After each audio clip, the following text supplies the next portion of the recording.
हरियाणा में नगर निकाय चुनाव है वो जोरों पर है और सोनीपत के गन्नौर नगर पालिका का जो चुनाव है उसमें सत्यप्रकाश शर्मा निर्दलीय उम्मीदवार है। उनको कांग्रेस है वो अपना समर्थन है वो दे रही है। इस वक्त हमारे साथ पूर्व स्पीकर विधानसभा कुलदीप शर्मा जी मौजूद हैं। शर्मा जी, किस तरह से देख रहे हो? अब नगर निकाय चुनाव हैं वो जोरों पर हैं लगातार हर पार्टी के। हालांकि कांग्रेस से आपकी बार अपने सिंबल पर चुनाव नहीं लड़ रही है, लेकिन अपने जो वरिष्ठ कार्यकर्ता हैं उनको चुनाव लड़वा रही है और उनको समर्थन कर रही है बाहर से। देखिए, हरियाणा की कांग्रेस पार्टी ने राज्य स्तर पर यह फैसला लिया कि हम चुनाव सिंबल पर नहीं लड़ेंगे। ऐसा फैसला जो पिछले चुनाव हुए तब भी था। कांग्रेस ने फैसला किया था कि कॉरपोरेशन या ए क्लास म्यूनिसिपैलिटीज़ में हम शायद सिंबल पर लड़ सकते हैं, लेकिन जहां नगर पालिका हैं, परिषद हैं, वहां पर सिंबल पर हम इलेक्शन नहीं लड़ेंगे। इसका मुख्य कारण है कि हमारी ही पार्टी के कई कार्यकर्ता एक ही पद के लिए, तो हर एक की अपनी आंतरिक भावनाएं रहती हैं। तो ऐसी परिस्थिति से निपटने के लिए फैसला लिया गया राज्य स्तर पर कि इलेक्शन हम सिंबल पर ना लड़ें। लेकिन गन्नौर की नगर पालिका में जो सत्यप्रकाश जी हैं, पहले 3 बार चेयरमैन रहे और तीनों बार कांग्रेस के चेयरमैन रहे हैं, और चारों तरफ नज़र घुमाने के बाद वो एक ऐसा चेहरा था जिसको एक तो शहर में सभी लोग जानते हैं, क्योंकि जो इतने लंबे समय तक रहा हो। जानने के अलावा जब यह हमारी सरकार थी और बड़ी मात्रा में यहाँ धनराशि ग्रांट के रूप में दी गई, तो मेरे पास एक समस्या थी कि 40-50 करोड़ रुपया सरकार का आ रहा है गन्नौर को डेवलप कराने के लिए, लेकिन उसकी एग्जीक्यूशन बड़ी महत्वपूर्ण थी। जैसे एक बहुत अच्छा मकान बनाना, वो सारा मटेरियल ले आओ, लेकिन बनाएंगे तो मिस्त्री। तो उस समय मैंने सत्यप्रकाश जी को ये जिम्मेदारी देकर प्रयोग किया था, और मैं बड़े भरोसे से कह सकता हूँ, विद सेटिस्फेक्शन, कि गन्नौर के विकास में, चाहे वो पार्कों का विकास हुआ हो, चाहे वो सड़कों का, गलियों का विकास हुआ हो, चाहे स्पोर्ट्स स्टेडियम्स बने हों, जितनी भी गन्नौर के फेस को चेंज करने की कार्रवाई, इसको एक सिटी लुक बनाने के लिए, उसमें मेरी टीम के रूप में सत्यप्रकाश जी का एज चेयरमैन म्यूनिसिपल कमेटी बहुत बड़ा रोल था। और he is a good executioner of work. वो काम करने में और म्यूनिसिपल लॉज को समझने में बड़ा माहिर आदमी है। और आज जो गन्नौर का बदला हुआ स्वरूप आप देख रहे हैं, सरकारें तो अब भी हैं 8 साल से, डबल इंजन की सरकारें हैं, लेकिन गन्नौर का विकास गति नहीं पकड़ पाया।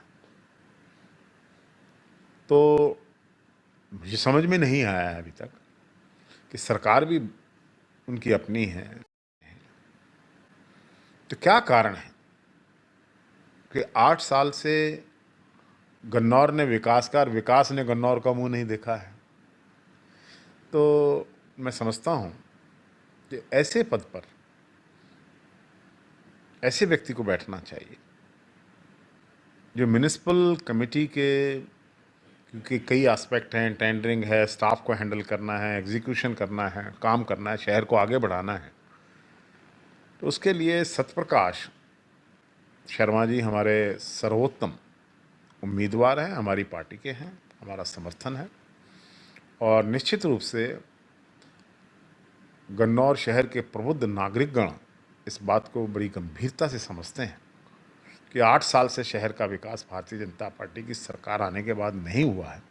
अगर इसको दोबारा कोई ओपनिंग देनी है, दोबारा कोई इसको रीशेड्यूल करके चार्ज करना है, तो उसके लिए सत्यप्रकाश सर्वोत्तम व्यक्तित्व है, इसलिए हमने उसका समर्थन किया। कुलदीप जी, जब नगर निकाय चुनाव की घोषणा हुई तब एक तरफ भारतीय जनता पार्टी और जननायक जनता पार्टी है वो अलग अलग चुनाव लड़ने के मूड में थी, लेकिन ऐसा जब चुनाव धीरे धीरे सामने आने लगे तो भारतीय जनता पार्टी ने अपने उम्मीदवार उतारे, जननायक जनता पार्टी ने अपने उम्मीदवार उतारे, लेकिन बाद में ओम प्रकाश धनखड़ और दिग्विजय चौटाला ने आकर एक बार फिर गठबंधन की है, वो शुरुआत की, उसको उस एपिसोड को किस तरह से देखते हो?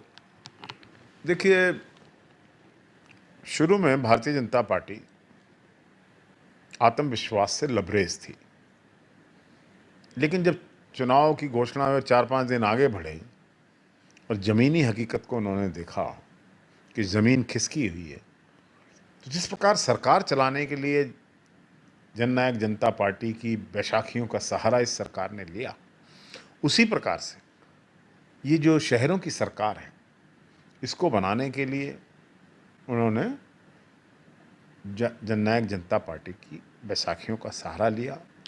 और एक बार गठबंधन से जब उनका कॉन्फिडेंस लेवल नहीं बना कि हम खुद जीत सकते हैं, तो उन्होंने सोचा कि भी अब इनके सहारे, इनको साथ लेके हम आगे बढ़ें। अभी हाल में ही 2 दिन पहले राज्यसभा चुनाव है, वहाँ संपन्न हुए हैं। बीजेपी से कृष्णलाल पवार और निर्दलीय उम्मीदवार कार्तिकेय शर्मा राज्यसभा पहुँचे हैं। उस एपिसोड में कांग्रेस कहीं ना कहीं पीछे पिछड़ती हुई नजर आई, कुलदीप जी। उसके बाद ट्वीट वॉर है वो सामने आ रहे हैं। कुलदीप बिश्नोई जी का एक ट्वीट सामने आया, उसके बाद अशोक तंवर ने उनके ट्वीट का समर्थन किया। उस घटनाक्रम को किस तरह से देख रहे हो? क्योंकि बीजेपी लगातार ये कह रही है कि कांग्रेस में गुटबाजी के कारण अजय माकन हारी है। देखिए, राज्यसभा का चुनाव टेक्निकल होता है। निश्चित रूप से माई सन इन लॉ वॉज कंटेस्टिंग और वो जीत भी गए हैं। तो जहाँ तक कुलदीप बिश्नोई जी का सवाल है, उन्होंने कहा है मैंने अपनी अंतरात्मा से वोट दिया है, तो उन्होंने पार्टी लाइन को फॉलो किया है या नहीं किया वो जानते हैं, अंतरात्मा की आवाज़ का, तो फिर अब क्या करें। तो गुटबाजी नहीं, कहीं ना कहीं टेक्निकल ग्राउंड्स थे। और ये लोकतंत्र सदैव संख्या का खेल रहा है, जिसके पास संख्या है वो बनेगा। मेरे पास 50,000 एक वोट हो और मेरे से दूसरे वाले के पास 50,000 हों, तो एक वाला जीते, 50,000 एक वाला जीतेगा, चाहे एक वोट कम है। तो हम कह सकते हैं कुलदीप जी कि कहीं ना कहीं जो गुटबाजी है, जिस तरह से बीजेपी आरोप लगा रही है, वो तो खुलकर सामने आ रही है कांग्रेस की। कांग्रेस में किसी भी प्रकार की गुटबाजी नहीं है। बीजेपी और हमारा आपस में राजनीतिक विरोध है, वो कुछ भी आरोप लगाएं, उससे मैं तो यही कह सकता हूँ कि कांग्रेस एकजुट है। और कांग्रेस ने राज्यसभा का चुनाव भी एकजुट होकर लड़ा है। तो कुलदीप बिश्नोई जी को क्यों नहीं मना पाए शर्मा जी? क्योंकि लगातार वो मुखर होते हुए जा रहे थे, आला कमान से भी कई बार राहुल गांधी से मुलाकात का समय भी उन्होंने मांगा, लेकिन मुलाकात है वो संभव नहीं हो पाई। कहीं ना कहीं क्या कारण रहे आपके नज़रिए से? देखिए, कुलदीप बिश्नोई जी राजनीतिक व्यक्ति हैं, 2 बार सांसद रहे हैं, 4 बार विधायक रहे हैं। उनके पिता चौधरी भजन लाल जी लंबे समय तक हरियाणा की राजनीति के आकाश पर रहे हैं। उनका परिवार राजनीतिक है, तो वो कोई फैसला लेते हैं तो मैं समझता हूँ कि इस लोकतंत्र में हर आदमी की अपनी सोच हुआ करती है, और उसी सोच के आधार पर उन्होंने फैसला किया होगा। मैंने I have nothing against him, I have nothing against him, लेकिन पार्टी का अपना स्टैंड हुआ करता है। और आप जिस पार्टी में हैं उसके लिए आपको मेहनत करनी चाहिए।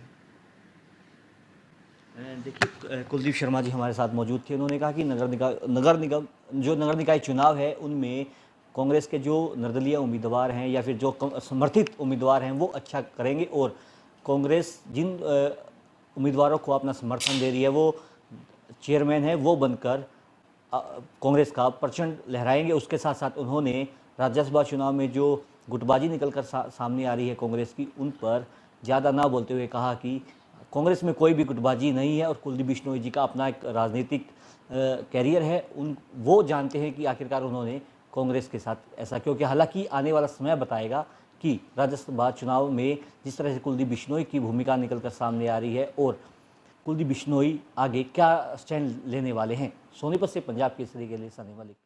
हमसे जुड़े रहने के लिए हमारे YouTube चैनल को सब्सक्राइब करें और नई वीडियो की नोटिफिकेशन के लिए बेल आइकॉन को दबाएं।